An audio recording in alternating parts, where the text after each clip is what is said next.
I always thought I was a patient man. It was something I prided myself on. My friends used to joke about it. "Alex, you've got the patience of a saint." And I wore that like a badge of honor. Little did I know, patience was something that would be tested in ways I couldn't begin to imagine. It started one evening, during a quiet dinner with my wife, Clara. There was nothing out of the ordinary that night. We were eating, drinking wine, and chatting about our day. I was halfway through a glass when the realization hit me, sharp and sudden. It wasn't anything she said or anything she did. It was just a feeling, the kind you can't explain but know deep down is true. Something was wrong. At first, I tried to dismiss it. Maybe I was just tired. I had been working long hours at the tech firm, and Clara had her own responsibilities. We had both grown accustomed to the rhythm of life that was quiet and predictable, or at least I thought it was. It wasn't like we argued much, or that there were visible signs of discontent. Clara had always been warm and affectionate, perhaps a little too busy lately, but not in a way that raised suspicion.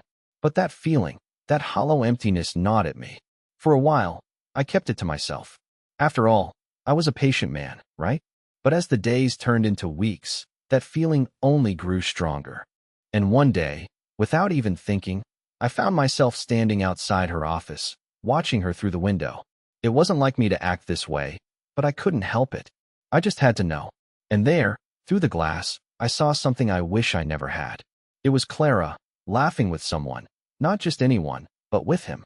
I didn't know who he was, but the way they were laughing together, the way her eyes lit up when he spoke, it wasn't just friendly. It was intimate. They were close, much closer than I had ever seen her with anyone before. In that moment, everything I thought I knew about my life began to crumble. The hardest part wasn't confronting Clara. No, it wasn't the accusations or the fights or even the ugly words exchanged. It was the silence. The silence that followed when I asked her if there was anything going on. She didn't deny it. She didn't try to cover it up. Instead, she just said nothing. And that silence, that cold, empty silence, spoke louder than any words ever could. I didn't push her for more answers that night. I left as calmly as I could, but inside, everything was in turmoil. I had always been the one to let things slide, the one who tried to see the best in people. But here I was, standing on the edge of a cliff, watching as my world began to unravel. I came back the next day, and for the first time, Clara admitted the truth. She had been seeing someone else, for months, actually. I didn't know how to process it. This wasn't just about infidelity. It was about betrayal on a scale I couldn't understand. How had I not seen it? How had I missed the signs?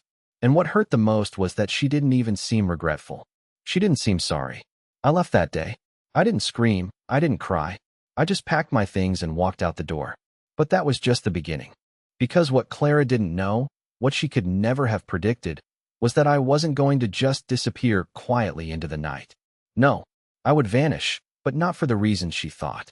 I had plans of my own, plans that would unfold in ways she would never expect. I didn't just leave to escape the pain of betrayal. I left because I was about to make a choice that would change the course of my life forever. And years later, when I resurfaced, everything had changed, including the very truth Clara had tried to bury.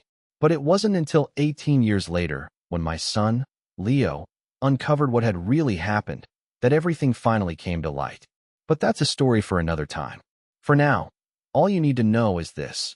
Sometimes the silence that follows betrayal is louder than any scream. The days after I left felt like a blur. I didn't have a plan at first. Just a quiet resolve to get as far away from Clara and the life I once thought I had. I stayed in a small, cheap motel on the outskirts of town, not knowing where else to go. I didn't tell anyone where I was, not even my closest friends. It felt strange, almost like I was disappearing from my own life, and part of me welcomed the silence. The absence of questions, the lack of expectation. It was peaceful in its own way. But peace didn't last long. A few weeks into my self-imposed exile, something unexpected happened. One afternoon, while I was sitting in a coffee shop, trying to get my bearings, I received a message from Leo, my son. He was only 14 at the time, and I hadn't seen him since the night I left. I didn't know how he found my number, but there it was, a simple text. "Dad, where are you? I miss you." It hit me harder than I expected. Leo had been a bright spot in my life, my reason for holding on for as long as I had. Leaving him behind was the hardest part, but I thought it was for the best. I didn't want him to see me broken. I didn't want him to witness the mess of my failed marriage. But there he was, reaching out, asking for me. I didn't respond right away. Part of me wanted to stay hidden, to continue running away from the mess I'd created. But another part of me couldn't bear the thought of being completely absent from his life. So, after a long pause, I sent him a message back. It wasn't much, just a few simple words. I'm okay. I'll be back when the time is right. But that wasn't the end of it. The next week, Leo called me. I hadn't heard his voice in so long. Hearing him speak, his tone full of uncertainty, almost broke me. Dad, where are you? Why did you leave us? He asked, his voice cracking. It was the first time he'd ever asked me directly. I wanted to explain everything, but I couldn't. I didn't have the words. I told him I needed more time, that I just wasn't ready to come back yet. It wasn't the truth, though. The truth was, I wasn't sure if I ever would be ready to return. There were too many things left unsaid, too much hurt I hadn't processed. But Leo's voice, filled with so much emotion, made me realize I couldn't stay away forever. Still, I couldn't bring myself to return to Clara. I couldn't face the woman who had betrayed me. Days turned into weeks, and eventually, I moved into a small apartment in a nearby city. It wasn't much, but it was mine. It was a place where I could think without the constant reminders of everything I'd lost. Yet, as time went on, that feeling of being lost never fully went away. It wasn't until a month later that things took another unexpected turn. Leo called again, this time with something in his voice I couldn't place. Dad, I don't think Mom's being honest with me, he said. There's something weird going on, and I think she's hiding something. That was the first hint that there was more to Clara's story than I had ever known. Leo had always been perceptive, but this was something different, and I couldn't ignore it. I asked him what he meant, but he wouldn't say much over the phone. He was nervous, hesitant. I don't know how to explain it, Dad, but I think I saw something, he said, his voice trailing off. I think it has something to do with Mark. Mark. That name hit me like a slap to the face. It was the same name I'd seen on Clara's phone all those months ago. But how could Leo know about him? Clara had made sure I didn't see him, that I wouldn't confront the truth. But here was my son, unknowingly pulling the thread that could unravel everything. I tried to stay calm. What did you see, Leo? I asked, keeping my voice steady. I don't know, Dad. I don't think Mom knows I'm asking questions. But I heard her on the phone last night. She was talking to someone, and it didn't sound like the conversations she usually has. It was different. I felt the ground beneath me shift. Whatever this was, I had to know more. It wasn't just about me anymore. It was about Leo, about protecting him from whatever had been hidden in plain sight for so long. I promised Leo I'd be there soon. I didn't know what I was going to do, but I couldn't ignore his call for help. It was time to face Clara, even if I wasn't ready for the truth. The one thing I knew for certain was this. The silence that had once felt so comforting was now the most dangerous thing of all. It had allowed everything to slip through the cracks, and I was running out of time to put it all back together. I don't know what I expected when I went back to see Leo. Maybe I thought I would find answers, or perhaps I was hoping for some sort of closure. But the moment I stepped into that apartment, I knew things had changed. The air felt heavier, thicker, as if the walls were closing in on me. Leo wasn't there when I arrived, but his message had been clear. Something wasn't right, and I needed to figure out what. I didn't wait long. Within the hour, Leo came home from school, looking more grown up than I remembered. He was taller now, with the same eyes as Clara. But there was a weight in his gaze that wasn't there before. It was the look of someone who had seen too much, too soon. Dad, he said, his voice cautious, almost unsure. I told Mom I was talking to you. I don't think she's happy about it. I sat down on the edge of the couch, trying to mask the tension building in my chest. What did she say? I asked, keeping my voice calm, though my insides were anything but. Leo hesitated for a moment, then spoke, his words coming out in a rush. She said you left because you couldn't handle things. But I don't think that's true. I think something else is going on. I think Mom's hiding something. Something about Mark. My heart stopped. Mark, the name that had haunted me for so long. What do you know about him? I asked, trying to steady myself. Leo shifted uncomfortably. I don't know everything. But sometimes, I hear her on the phone late at night, talking to him. It's like she's pretending everything's normal, but it's not. I felt a knot tighten in my stomach.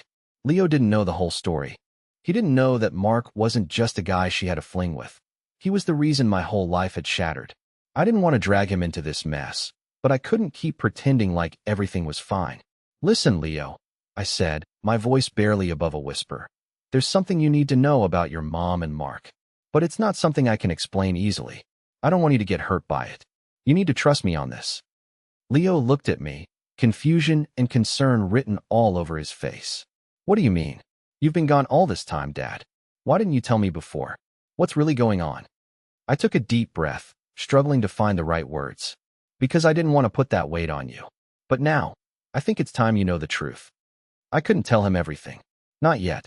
But I could tell him enough to make him understand that the world he knew was not what it seemed. As I spoke, I watched his face shift from confusion to realization. His eyes widened when I mentioned how Clara had been seeing someone else for months. But I didn't just stop there.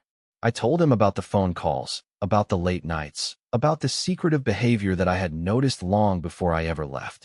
I didn't want to hurt you, Leo, I said, my voice thick with emotion. But the truth is, your mom wasn't just keeping secrets from me. She was keeping them from you, too. Leo didn't say anything for a long time. He just sat there, processing. His silence felt like 1,000 questions that he didn't know how to ask, and I didn't know how to answer. Finally, after what seemed like an eternity, Leo spoke again. I need to know what happens next. I need to know what to do. It wasn't a question, but I heard the desperation in his voice. He wasn't a kid anymore. He was trying to make sense of a world that had suddenly become very complicated. I don't know what happens next, I admitted, my voice barely above a whisper. But whatever it is, we'll figure it out together. I promise. But what I didn't tell him was that I had no idea what the next step was either. The truth was, I had been running from this very moment. Running from Clara, from the lies, from everything. Now, with Leo looking to me for answers, I realized I was the one who had to face everything I'd been avoiding. I couldn't protect Leo from this, not anymore.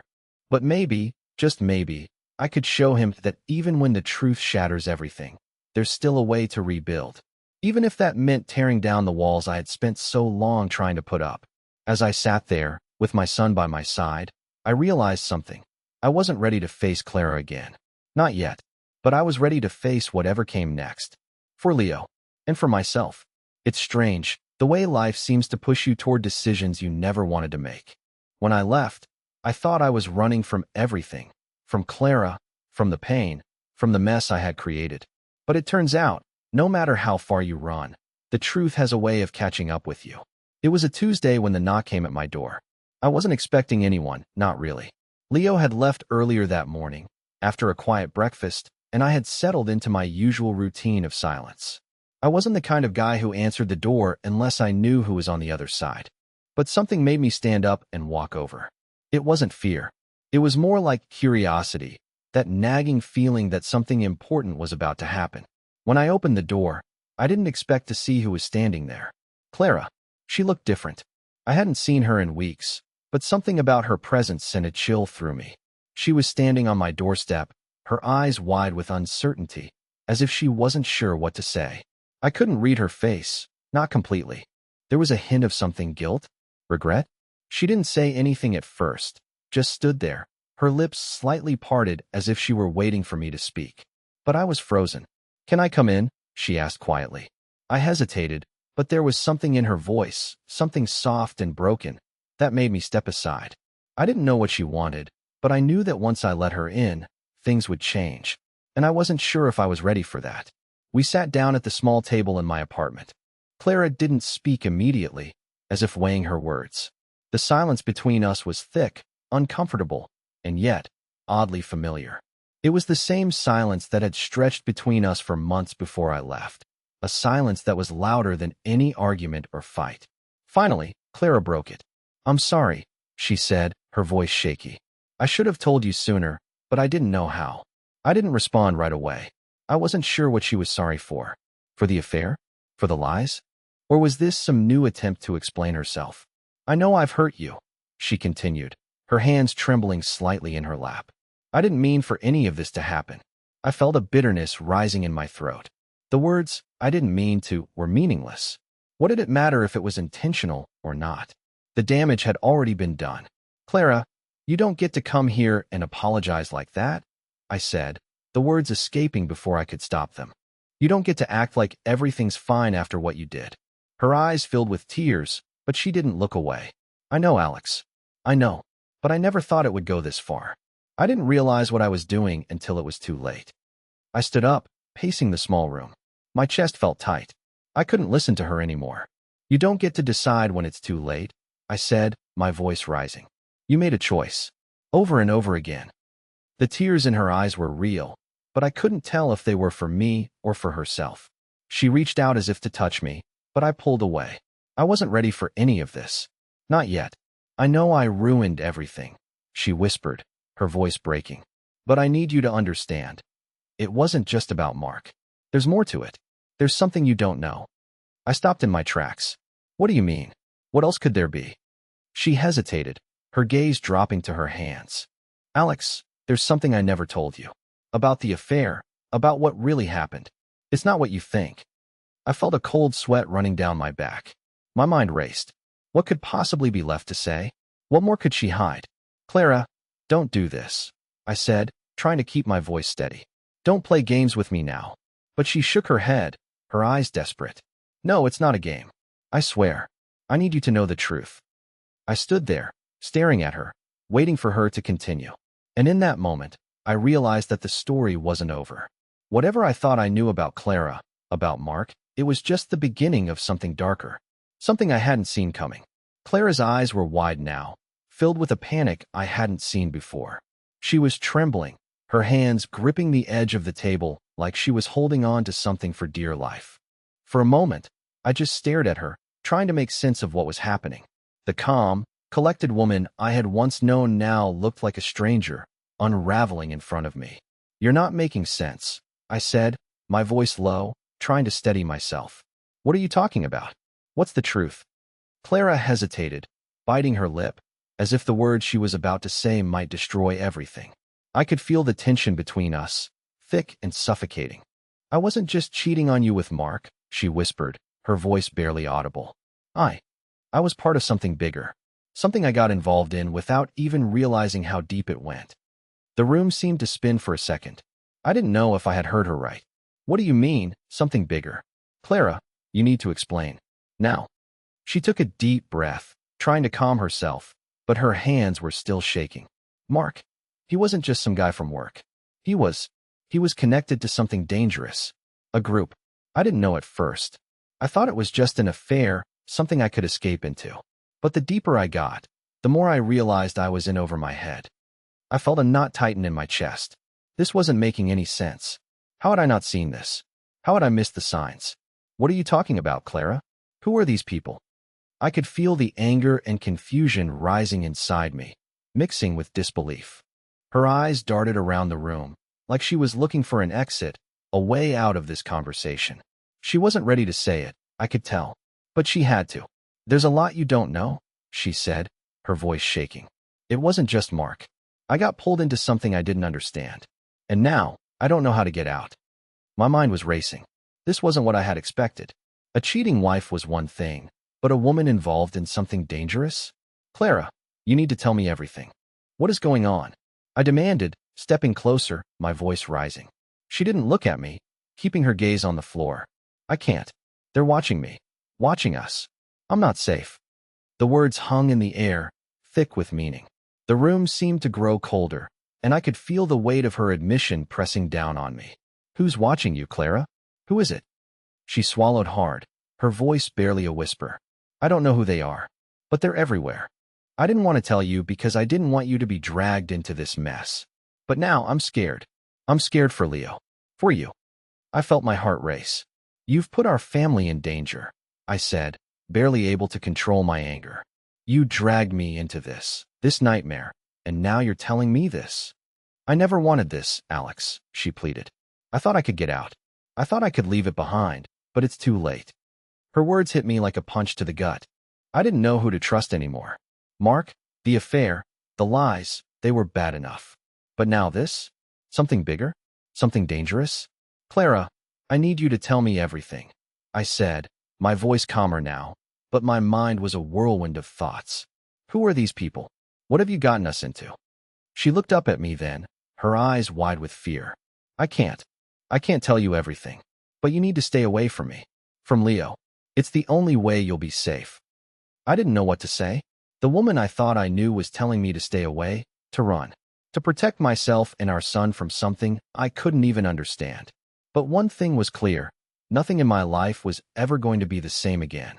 And I had no idea how deep this rabbit hole went, but I was already too far down to turn back.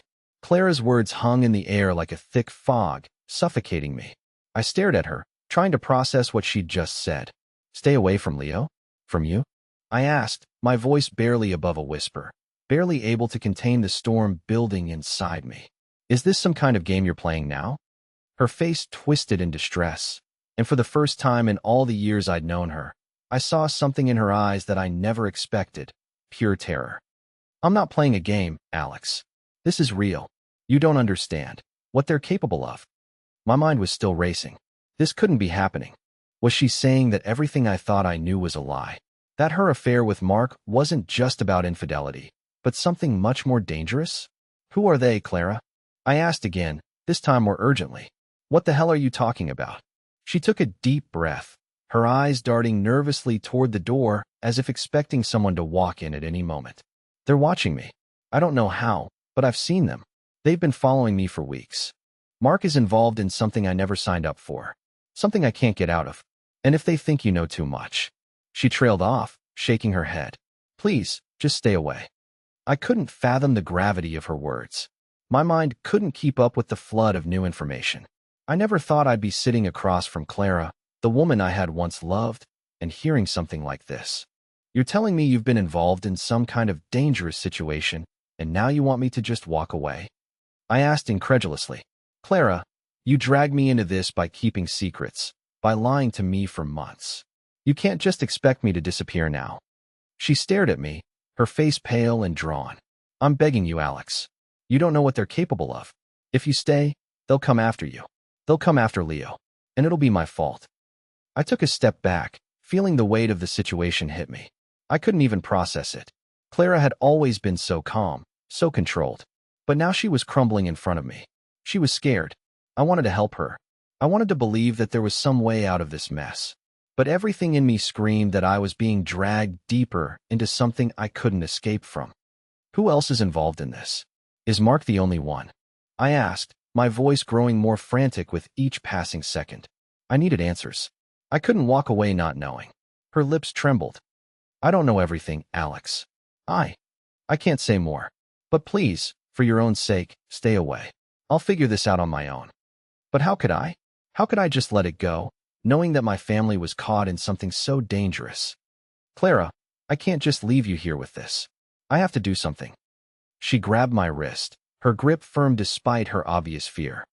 No, Alex. If you try to help me, it'll only make things worse. You don't understand what I'm saying.